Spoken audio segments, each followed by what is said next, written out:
Dans le système judiciaire, Oh, les crimes sexuels sont Attends, merde, je me rappelle plus. Dans le système...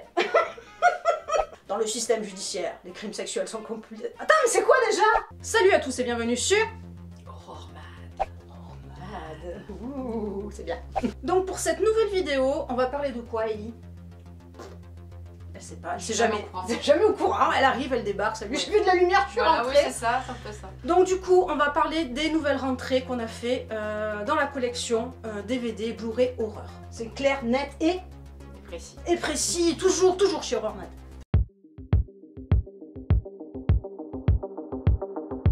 Voilà, on commence avec un petit steelbook, film sorti en 87. Magnifique. Magnifique, oui, de Sam Raimi.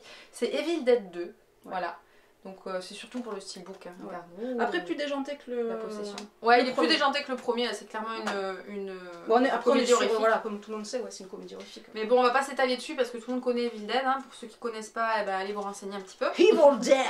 Donc ça, on a notre petit, voilà. Non, elle est bien, franchement. Sympa. Puis on a même très jolie. tiens, on fait Ah oui, l'assistante. je fais l'assistante. Puis on a même des petites cartes sympathiques. Voilà, pour ceux qui nous font chier par exemple. Hein, voilà. Fuck you. Non, elles sont sympas, franchement, les petites cartes. On a le petit dire. On a la petite tête dégueulasse. Là, voilà.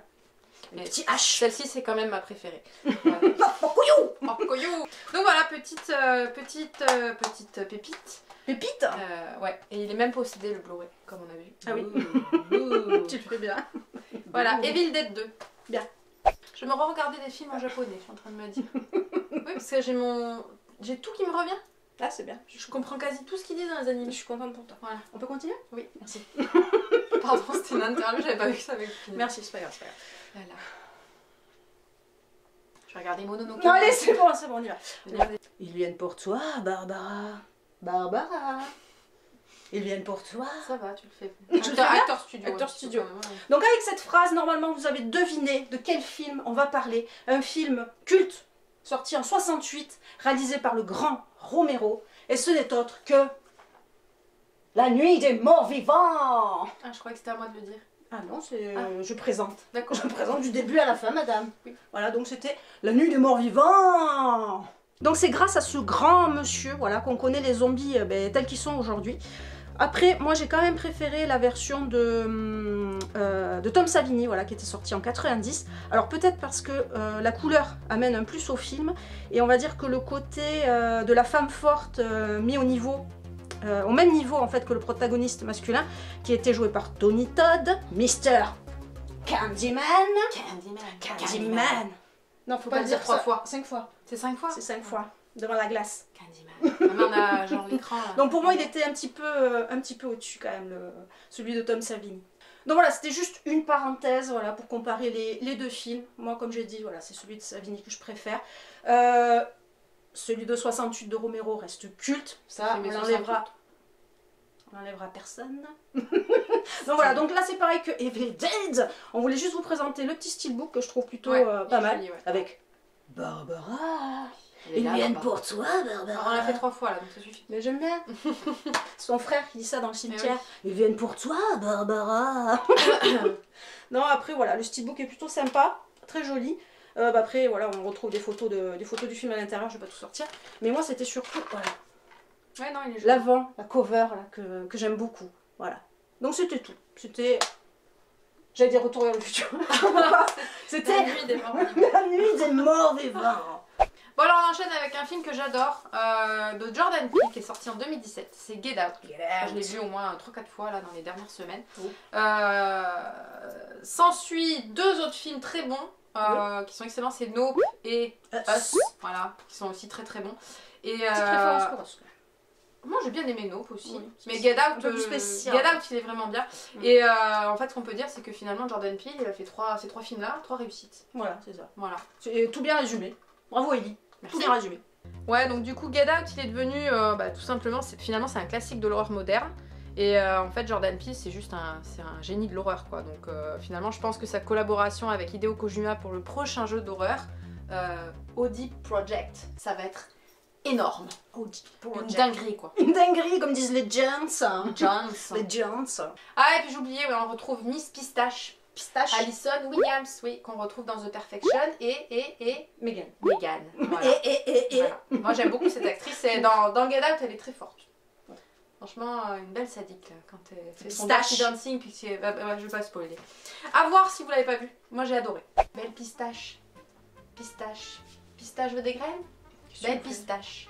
Elle est belle, Mais c'est pistache. pistache, belle pistache. T'as vendu mon oiseau mort à un petit aveugle. Allez, Je arrête. fais ça. Arrête. Allez. Arrête. Commence pas. Commence pas. Elle est belle, pistache. Tu sais dire elle est belle, pistache? Et on continue avec un film néerlandais sorti en 88. Film que j'ai vu quand j'étais petite. Et ce n'est autre que Amsterdam. Amsterdam. Je suppose que c'est pas ça Amsterdam de toute façon. C'est un jeu de mots. Amsterdam. D'accord, j'ai plus rien. Je pense que... J'ai j'ai plus de mots en fait. J'ai déjà fait le bruit de quand tu perds dans Mario 2. Je préfère la batterie. Moi j'aime bien le bruit quand on perd dans Mario 2, quand on tombe dans le trou, ça fait Je préfère. Attends. Non, c'est pas ça. Bon, je sais pas le faire. Oui, c'est tada tada. Moi je préfère Voilà. ça pour ça. Ouais. Donc Amsterdam. Yes. Amsterdam. Donc c'est un film qui m'avait marqué à l'époque. Donc c'est pour ça que j'ai voulu le reprendre en DVD. Alors je l'ai pas revu. Je l'ai rentré là il y a pas longtemps et je l'ai pas revu depuis.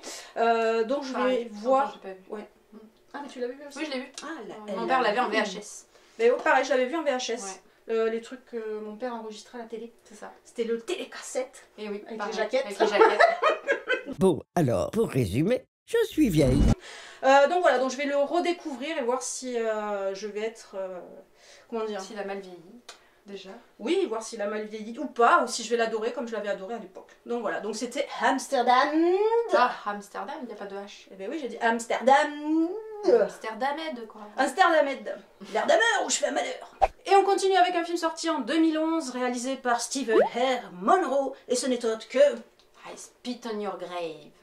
Donc là on est sur le remake, voilà, il y a eu l'original qui était sorti en 78, alors moi je préfère Le remake. le remake, Bon, voilà. Et puis, Version non censurée. version non censurée, c'est pas ça que je voulais dire, mais oui, version non censurée, comme on peut le voir là. Ok.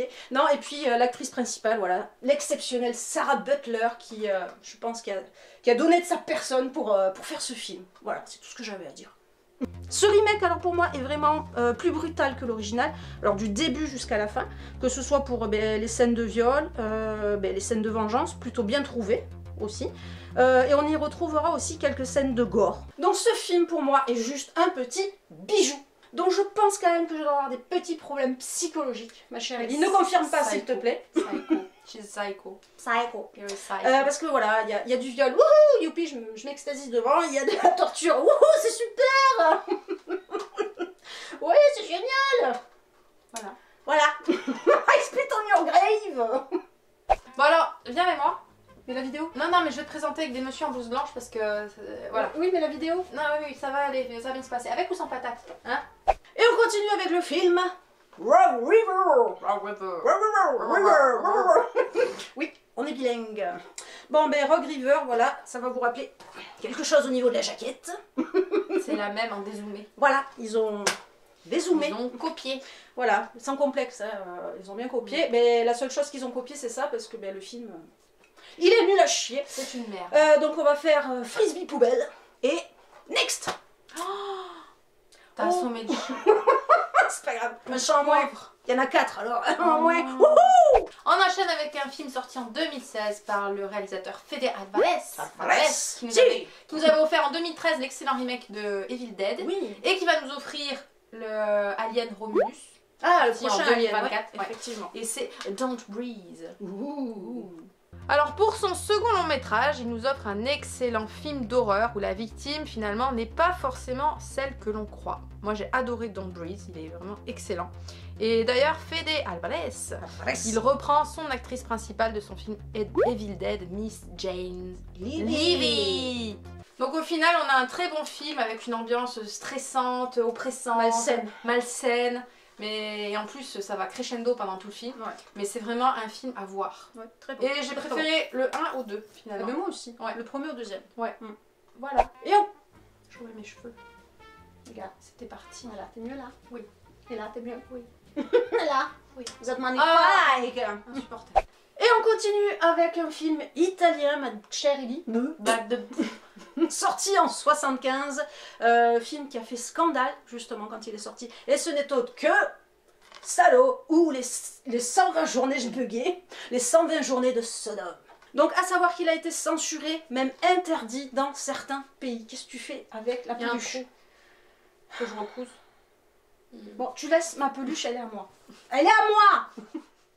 Alors cela est sûrement dû au fait qu'on y parle de scatologie, de viol, de torture. Oui, t'as bien tout ça finalement, toi. Voilà, etc. Oh, ça va. Donc ce film, en fait, il va loin, il va très loin même pour l'époque. C'est tout simplement cru et malsain. J'ai rien d'autre à rajouter de plus pour vous donner envie de voir le film.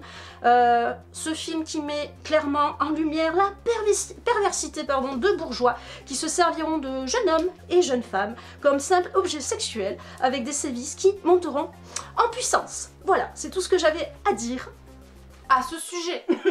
Donc voilà, c'est tout ce que je voulais dire. À ce sujet. Merci, bonsoir. En fait, ça t'intéresse pas ce que je dis? Non, je suis en train de regarder le petit bouquin des Dents de la Mer. Voilà. Oui. Je me déteins, faut que je parle. Voilà. Il est très bien. Tu l'as aussi, très bien. Regarde, il est beau le requin. Oh, il est beau le requin, beau requin. Beau C'est requin. Bruce. C'est Bruce. Bruce tout puissant. Regarde. Tu sais combien ça met de temps après? Allez, que tu ouais, mettes pardon. Ouais. Je fais l'air méchant Ouais. pour que t'arrêtes. Que dalle. Faut te trouver méchant. Regarde. Est-ce que j'ai l'air crédible? Acteur studio. Donc on continue. On continue ma chère Ellie. Avec le film Titane. Voilà. Deuxième. Ça va y arriver. Je l'ai pas vu moi celui-là. Deuxième long métrage de Julia Ducournau. Donc là, elle reste dans son genre de prédilection, le body horror.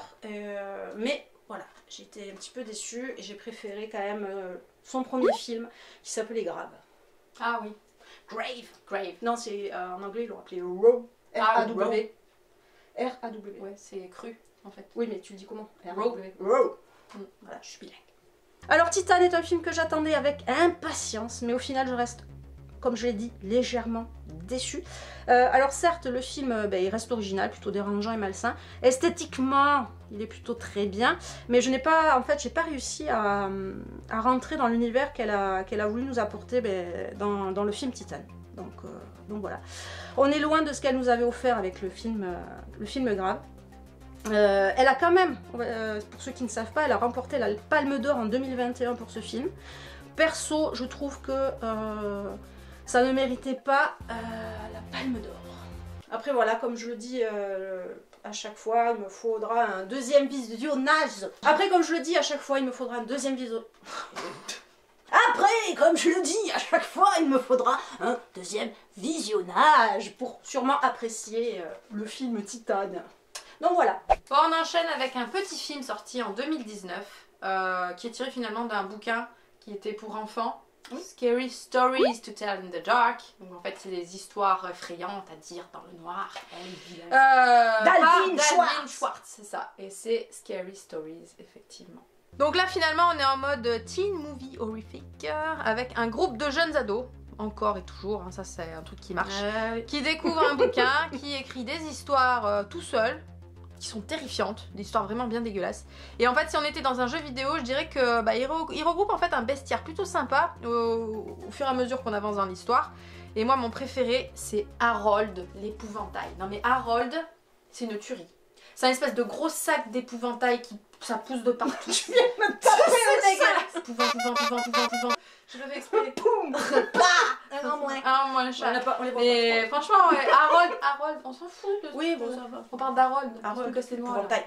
Ah ouais, Harold, c'est. Même le faciès. Ouais, il est bien fait. Très très bien. Après, il y a d'autres monstres dans l'histoire, mais ils sont. Celui-là, c'est mon bien. préféré. Mais je sais que, ouais. Et c'est lui, Harold. Il est là. Oh, il est beau. Oh là là. Après, là, depuis 2020, ils ont prévu de nous sortir un deuxième opus. Donc, j'ai juste une chose à dire.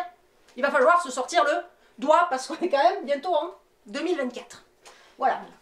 C'est tout ce qu'elle voulait dire. Donc, c'était Scary Stories. Et on continue avec un film français, sorti en 2011, réalisé par le duo Maury et Bastillot. Voilà, Maury et Bastillot. qui nous ont réalisé des films comme l'excellent À l'intérieur. Ah oui, dégueulasse celui-là. Bien gore, bien gore. Bien graphique comme Bien on dit, graphique. Ils nous ont fait quoi? Aux yeux des vivants aussi, ils nous ont fait Candy Chat, ils nous ont fait Leatherface, ils nous ont fait aussi le truc là avec la maison hantée. The Deep House. The Deep House, voilà. Ah, chier. Une maison hantée qui se trouve être C'était dans l'eau. nul. C'était Why not? nul. Oh, j'ai pas aimé. Elle a pas aimé. Elle a pas aimé. Non, c'était nul. Donc là on va s'arrêter sur Livide.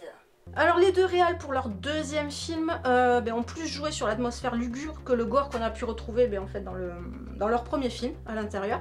Moi je reste quand même perplexe après le visionnage car je sais pas si j'ai réellement aimé ou détesté ce film.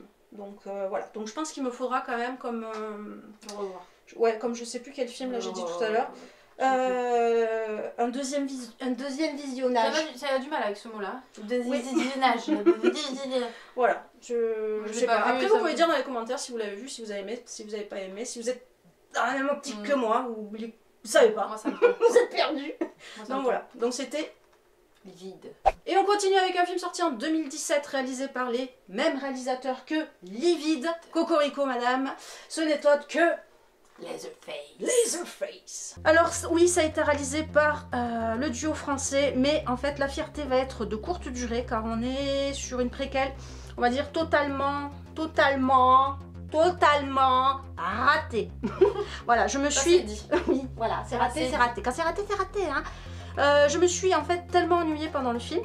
On est loin du premier Massacre à la tronçonneuse avec son atmosphère plutôt poisseuse et malsaine, voilà je vais dire. Donc vite vu, vite oublié. Ouais. Voilà pour moi. Leatherface. Passez votre chemin. Voilà. Et qu'est-ce que j'ai dit? Non, il y a Frisbee le chat. poubelle. Non, il y a le chat. Il y a le chat. C'est léger. Putain, ça fait 2 fois. Je crois qu'il est mort. Donc on continue avec un film qui s'appelle Massacre à la tronçonneuse. voilà, sorti en 74, réalisé par Tobe Hooper. Voilà, bon rien de plus à dire, joli fourreau quand même. Oui, il est connu celui-là. Hein. Ah, je crois qu'ils nous ont fait Carlotta là nous a fait une belle édition. Mm. Donc voilà, donc film culte, on présente plus, donc voilà, petite rentrée plutôt sympatoche. Bon, on continue avec un film sorti en 2008 de James Watkins, qui avait aussi réalisé La Dame en Noir et puis qui avait été le scénariste de The Descent 2. Voilà, c'est ça. C'est Eden Lake. Voilà, petit film sympathique. Ouais, moi j'aime bien. Donc là on est vraiment sur un excellent survival, hein. Si on devait faire un résumé du film, franchement c'est un week-end en amoureux qui tourne au cauchemar à cause des gamins. Entre guillemets, fête des gosses. Voilà. Faites des gosses. C'est un film sanglant, psychologiquement éprouvant, avec un épilogue traumatisant. Donc on va retrouver pour jouer le couple persécuté Kelly Riley et David Fassbender. David. Je m'appelle David. On voit les fans d'Alien. Oui, Alien. Voilà. Alien. On parle pas d'Alien. Ah, Ça suffit. Alien. Il est où, pardon, Freddy? Pardon, j'ai failli la casser. Donc finalement les acteurs qui ont dû vraiment en baver durant le tournage, et on retrouve aussi l'acteur Jack O'Connell, le détestable James Cook dans la série Skin, pour ceux qui ont vu, qui lui reste toujours aussi détestable dans ce film. Donc finalement c'est un film qu'il faut voir parce que franchement Absolument. c'est une bonne détente pour les fans de films d'horreur. Une bonne détente. Oui, il est sympa. Après tout ce que tu viens de dire là, c'était éprouvant psychologiquement. Et... Mais moi ça me détend. Ah. Chacun sa merde après tout. Moi ça me détend. Oui, Peut-être que moi faut que j'aille aussi voir les Monsieur à blouse blanche. oui aussi. Bah, tu sais quoi, on va y aller ensemble. Oui. Allez, salut, Salut. à bientôt. Alexa, fais le bruit du chat.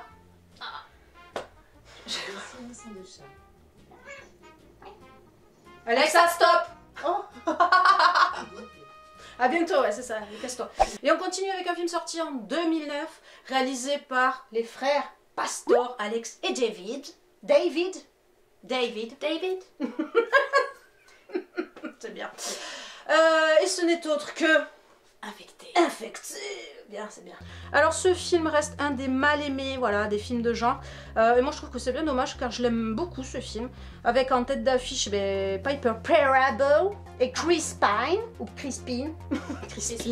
Chris Pine. Et je rajouterai aussi, dans un petit rôle, Christopher Meloni, voilà, que j'adore car je suis fan de la série New York, Unité Spéciale. Ah oui, et oui, Tatin. dans le système judiciaire, Oh, putain. les crimes sexuels sont comme... Ah ta merde, je me rappelle plus. Dans le système... Dans le système judiciaire, les crimes sexuels sont considérés... Attends, mais c'est quoi déjà? Dans le système judiciaire, les crimes sexuels sont considérés comme particulièrement monstrueux. À New York, les inspecteurs qui enquêtent sur ces crimes sont membres d'une unité d'élite, appelée unité spéciale pour les victimes. Voici leurs histoires. Tatin. Alors certes, on est sur un énième film de pandémie, mais la réalisation est juste réussie. Les dilemmes moraux et l'instinct de survie sont très bien mis en avant. Donc arrêtez de bouder ce film. Voilà. S'il vous plaît, ne boudez plus ce film. Barbara. Ils viennent pour toi, Barbara. Et je vais vous envoyer Barbara, hein, si vous regardez pas ce film. Voilà, Infecté, très bon film à regarder. Voilà. Chez René Château Vidéo. Chez René Château. Ah, chez René Château. Tin. Et pour terminer, là, on va aller très très vite. Ça va s'enchaîner. C'est quand même la 4e qu'on fait là. Parce Ça que- va s'enchaîner, arrête, pas des masses. Parce qu'il y a des films qu'on n'a pas encore vus, donc voilà, on va juste vous les présenter Oui. pour les entrer. Et juste ces deux-là, donc Psychose, voilà, Ouais, que Hitchcock, personne ouais. personne connaît. Personne connaît, voilà. Tout le monde connaît Psychose de Alfred. Alfred Hitchcock. Il est connu celui-là. Et Hurlement, Hurlement, je voilà, l'avais en VHS, offert celui-là. par notre ami Mike Lord. Merci beaucoup. Merci beaucoup. Ouais. Je te remercie beaucoup. Ouais, très joli. Hop, petit coffret plutôt sympatoche. Ouais. Donc voilà, Hurlement, tout le monde connaît aussi. Et ensuite on a Décharné. Voilà, ensuite on enchaîne. On enchaîne. On enchaîne avec 2000 Maniacs. Voilà, l'original, parce que moi j'ai les autres. Ouais. Avec Robert Englund. Robert Englund, notre Freddy quoi. Et ensuite on a La vie secrète de Jeff Dahmer. Voilà, Tiens. tout le monde connaît le tueur en série. Ouais, lui. Il y a une série sur Netflix. Ouais. Castle Freak. Voilà, Je l'ai pas vu celui-là. Je sais pas ce que ça Je sais vaut. pas ce que ça Je sais vaut. même pas avec qui c'est. Moi non plus. Et Faust, mais je connais pas non plus. Et Faust, offert aussi par notre cher Mike Et Lord. faudra que je le regarde parce que je l'ai jamais vu celui-là. Ouais. Donc voilà. Et on y retrouve d'ailleurs l'acteur qui a dans... J'ai oublié le nom. Dans Witchmaster. Ah peut-être. Ouais. Et j'ai oublié son nom, voilà, ça m'énerve parce que j'ai pas la mémoire. Witchmaster, pas Witchmaster. Bah, c'est pas pareil. Witch, Bon c'est bref, je me sorcière. rappelle plus de Divof. Après, elle dit qu'elle est bilingue, la dame. Elle est sérieuse ou comment ça se passe? Ça m'énerve. Bon bref, Faust. Donc voilà, cette vidéo est terminée. Yes. Merci, Alléluia. Seigneur. Alléluia. Parce que ça a été très long pour nous. Oui, j'avoue. Vous aurez la version cadence. Elle est fatiguée, la dame. Cadencée. Version raccourcie, condensée. Condensée, putain, Ah là là. condensée. Je suis moins fatiguée Et que toi pour Gangnam une fois. Style. Ting, ting, ting, ting, Gangnam Style. Donc voilà, on se retrouve très vite sur notre chaîne. Pour une autre vidéo. Hormad. Tchuss. Pour une autre vidéo. Tchuss. Bon, ils sont où les messieurs en blouse? Ils sont là. Ouais, c'était nul. On est nul au niveau des blagues. Next.